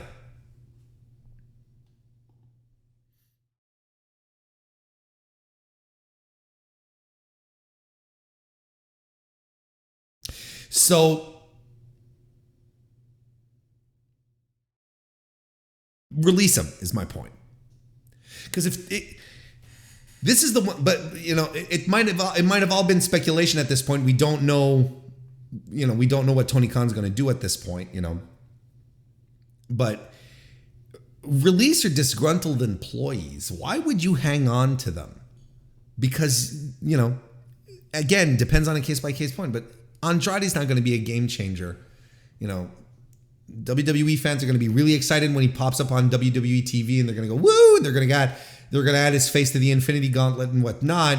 But to me, he's another Dexter Lumis. He's another Top Dollar. He's a guy who is very talented. I don't want to compare him to Top Dollar when I say very talented. Excuse me. I apologize, Andrade. He's a guy who's extremely talented, good wrestler, but does not have all the tools to be a top guy. And this is something we have to. I think his time in AEW has proven this. So he'll go back to WWE. People will get excited. It'll be, oh, here's the homecoming, so on and so forth. But then they'll quickly realize that Andrade's Andrade, and he's a mid-card guy, and that's fine. Just like Tony should not act like Andrade leaving being some sort of, or wanting to leave being some sort of affront, or him cashing in, him releasing into the wild this crazy ass free agent that Triple H is going to gobble up and propel WWE to heights unknown. This is not Cody. This is Andrade. We're good. We're fine. I want to talk about WWE again, right? Because Dynamite being what it was, look, this week I thought we got, up until this point, I'm recording this on a Thursday, right? Up until this point, we got 5 hours of national cable TV wrestling that was quite good. Not everything was perfect, of course, but we got some. Personally, I thought this week's Raw was the best Raw Trips has put on since being in charge. I really do. We got on Monday, we got one of the best TV matches of the week with Sami Zayn and AJ Styles. To the shock of no one, if we're being honest, right? Anyone who knows better knows that Sami Zayn and AJ Styles, you put them in the ring together, it's gonna be fucking awesome. And it was a great match, which not that long ago would have probably been booked into some kind of weird nonsense, but they actually let Sami wrestle, and it was glorious. He had a fun little tag match with the Panda Express, reuniting Johnny Gargano, Kevin Owens, the MVP of Raw these days, and Alpha Academy. Candice LeRae made her return. And look,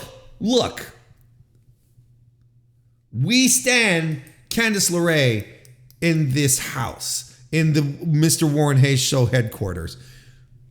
Candice LeRae is tougher than you. I'm glad to see her back. And I hope she gets handed a good hand this time around, because I still think they blundered. I still think her NXT run was a blunder. I don't think she was properly used. I think she turned out to be okay, but Candice is so good. So she got a nice little squash over Nikki Cross, an established name on the roster. Good stuff. We had a fun match with Seth and Rey Mysterio, although they had better matches in the Thunderdome era. We had another good showcase for Bianca. Of course, Ryan Wilcox, nice to see you. Of course, the show is still full of nonsense, right? For some reason, we have Omos back to picking jobbers apart. The Dexter Lumis stuff is not for me. It's not. It's hokey. It distracts me from enjoying. Like, it's too much. matches that just can't seem to finish without some kind of interference.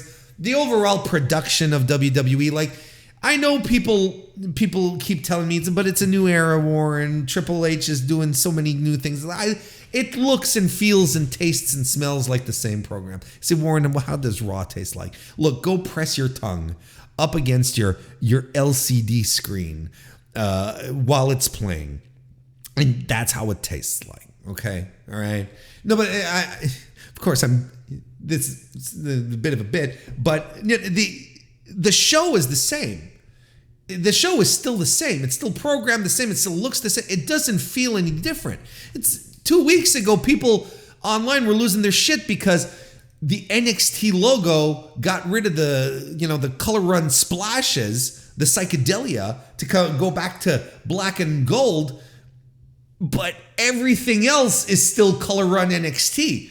Everything else is still, bright lights and colors and splooshes. There's nothing NXT black and gold about NXT yet. So again, as I keep telling you guys week after week, it's window dressing.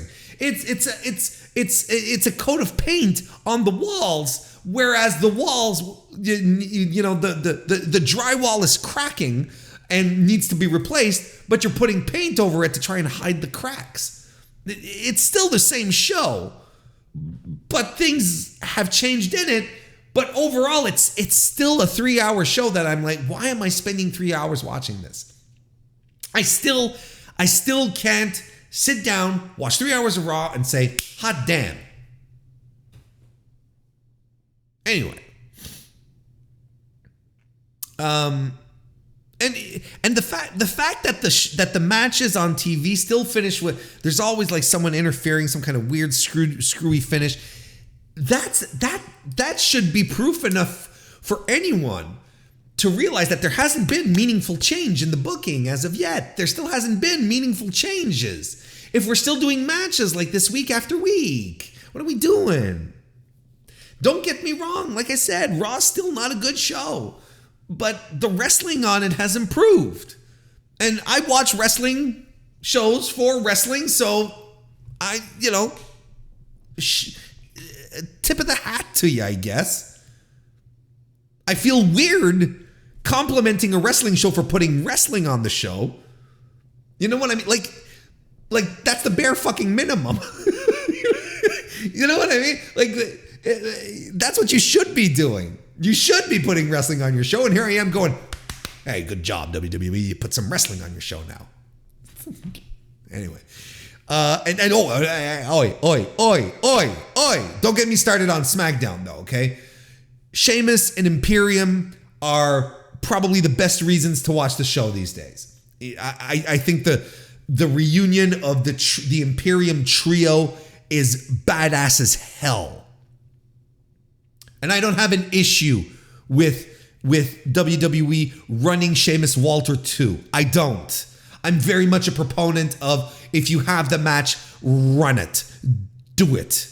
I frankly have no issues with it. Now, the fact that it's going to be on a SmackDown leading up to a pay-per-view match where it's going to be a no-holds-barred thing between the Donnybrook lads and the Imperium dudes. What are they called? The Bruiser Boys, the Bruiser guys, the bangers, the Bruiser bangers, the boys that bruise, the Banger Bros, the Bang Bros. Are they called the Bang Bros? What are they called? Sheamus and Pete Dunne and fucking the Jock, the Ridge Holland. What are they called? The Bruiser Boys, right? The Bowery Boys, the beat 'em up guys. It's something like that. You're no help, chat. I'm pleading for some help. Anyway, the point being is that Walter and Sheamus 2 being on SmackDown, heading into a pay-per-view where their factions are going to be in a 6-man match, a plunder match, is a guarantee that the match is going to finish in a screw job. It's not the Donnybrook Daddies, but goddamn, I wish it was. I think that's what I'm going to call them moving forward. So Imperium and the Donnybrook Daddies are heading into a match on at the pay-per-view. So you know Walter versus Sheamus is going to finish in some kind of fuckery. Like, we're not going to get a clean finish like we got at the Clash at the Castle, right? We're just not. SmackDown is a terrible, terrible, terrible wrestling show. And has been for a long time now. And I still can't get into it. It's still bad. But of course, everyone is excited about the White Bunny, right? Everyone is excited about the White Bunny. And which is unquestionably Bray Wyatt, right? It's Bray Wyatt. It's not even fun. You know what I mean? Like at first there's an air of mystery, but then when you're like, look, this is such a Bray Wyatt thing that they're doing now, with the QR codes and and all that stuff and the breadcrumbs and then there's lanterns and fireflies and rickety old houses in the background of the Extreme Rules poster. You're like, okay, this isn't fun anymore. The mystery is fun. Now, this is just a secret. This is like a wink wink type of situation. This is like, when all the adults, are telling the kids about Santa Claus, and they're going, hey, well, what do you mean Santa Claus isn't real? This is what it is at this point. It's not even fun anymore. SmackDown hit huge numbers on Friday this week off of the expectation that Bray was going to show up, because he did the QR code thing on last Monday, the Monday before, that indicated that he would, the arena that led to the arena on Friday, and then he was gonna, with the date, and we were like, oh shit, he's gonna show up, isn't he? No, we just got another QR code that led us to the arena on Monday, that gave us another QR code that led us to another fucking arena. Or when was the one where you got like first you got a huge bunny sewn together by hippies out in some field in Italy, right? And then and then it moved on to another. Like, that's not fun. That's not fun. How is that fun? It's like, oh, it's the next arena. So what they're doing at this point. They're just going to keep dropping these things, thinking that, oh, look at how clever we are in storytelling. But we're back to another good old-fashioned WWE trope that I haven't talked a lot about in a long time, is the illusion of storyline progression as opposed to actual storyline progression. Normally, if you tell a story, let's say you want to get to Z, we're doing an alphabet. You start at point A, you go to Z. Well, you have story bumps. You go from point A to point B to point C to point D, and every letter is something that happens in the story. Okay, WWE tells a story by going from point A to point B to point B to point B to point B. Sometimes they go to point C and then infuriatingly come back to point D. And this is what they're doing right here with Bray. This is not compelling. This is not fun. We know Bray is coming back. This is a no-brainer. This is like it's all but confirmed. This is like CM Punk last year. It's like no one's saying it, but everyone knows it. Bray is coming back. So instead of creating anticipation and giving us like meat on the bones, they're giving us these QR codes that lead us to a website that just sends us coordinates to a wacky spot that then leads us to the next arena that they're going to. And it's like, none of it, it's not fun. It's not giving us story. It's making us, it's giving us work. It's just work to end up with a result that we already know, because the next arena has already been sold out or whatever. There's already been tickets. It's already, like, it's not a surprise. There's no surprises. Outside of, we got a little video game one week, right? And then you had that video montage, but those aren't story beats. You're just repeating the same thing over and over and over again, and there's nothing interesting in it. I was talking with someone last week before SmackDown, and they were like, well, they have to do, what do you, Bray has to show up tonight, right? That's what they told me. Bray has to show up tonight, right? I was like, well, they have to do something. That was my response. I said, well, they have to do something. If it's not Bray showing up, they have to. It's another QR code to another arena, and then on Monday it's another QR code, another arena. I don't know. There's nothing fun about it. That's not fun. Because now it's busy work is what it turns out to be, and it's just like, oh, okay, it just leads us to this point here.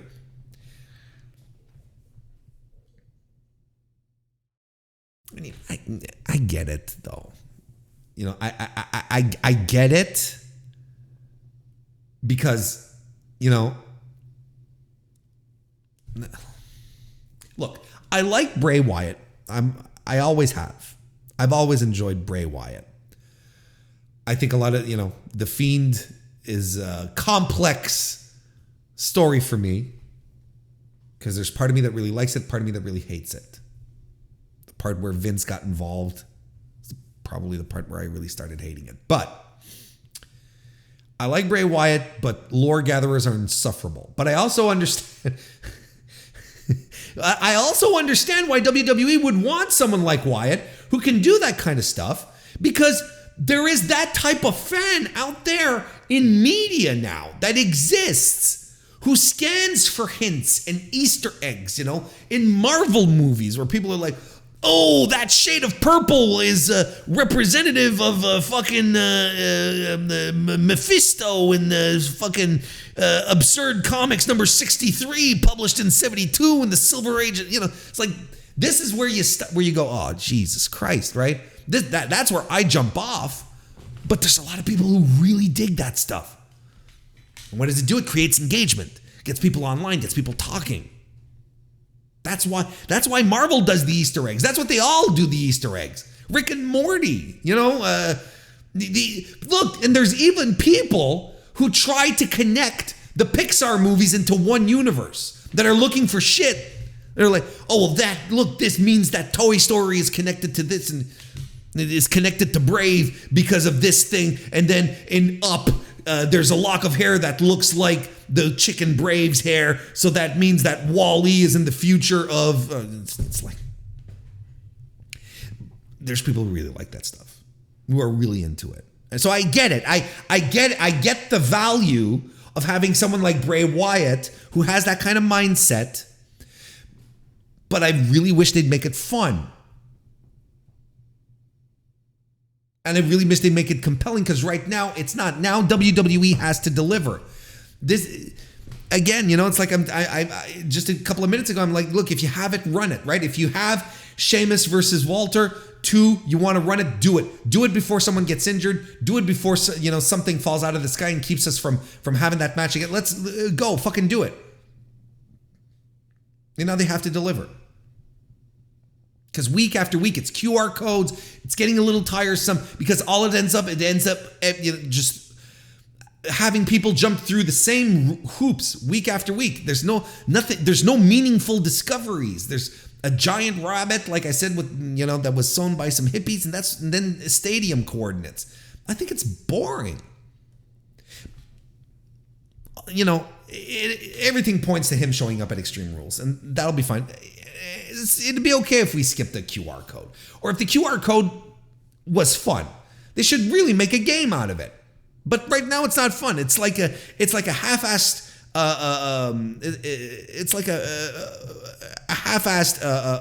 alternate reality game. That's what it is. It could be fun, but it's not. But it's still keeping the lore keepers busy, creating connections where I'm like, oh, guys, you're going too far right now. They have not put that much thought into it. People digging up interviews from 2012 of Bray Wyatt saying shit and saying, oh, the seed was planted back then. And saying, no, No, you know nothing of WWE. No, stop. And you know what I find fascinating? You have all these people picking apart lore, doing searches on Google Maps and shit like that. But then these same people don't have the capacity to open up Google and search Mance Warner when he shows up once on a Friday night on AEW Rampage. Oh, but they'll spend their entire fucking evening trying to connect Lily to the big pink bunny out in Italy, though. How does Alexa Bliss fit in all of this?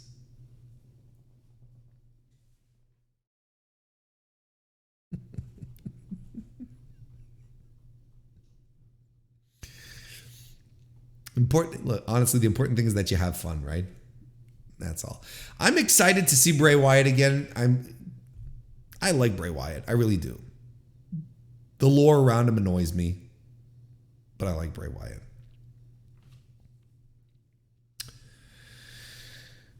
Oh boy, oh boy, oh boy. I covered pretty much everything. There's still some New Japan I wanted to talk about. New Japan Burning Spirit that happened this weekend. I wanted to give some thoughts on WWE apparently still scouting the indies, how that might work out for them. But look, I'm going to keep that for the members. We're going to do a Going Broadway edition where I am going to be, where I'm going to talk about Burning Spirit and New Japan Pro Wrestling Burning Spirit and talk more WWE scouting the indies. So if you want to jump in on that action, become a member of the Mr. Warren Hayes Show channel right now, and you'll have access to those members only streams that I do only for members. Why? I don't know. Why did I do kissies? I don't know why. Probably because I gave kissies to Goldberg when I started off the evening. And on that note, we're going to wrap up the weekly wrestling inspection.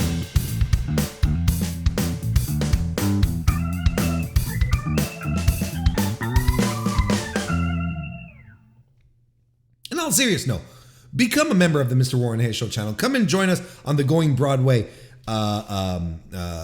editions where we get into more stuff. We talk about more stuff. It's a good time. Plus, you show some support for what I do, which is appreciated. Absolutely.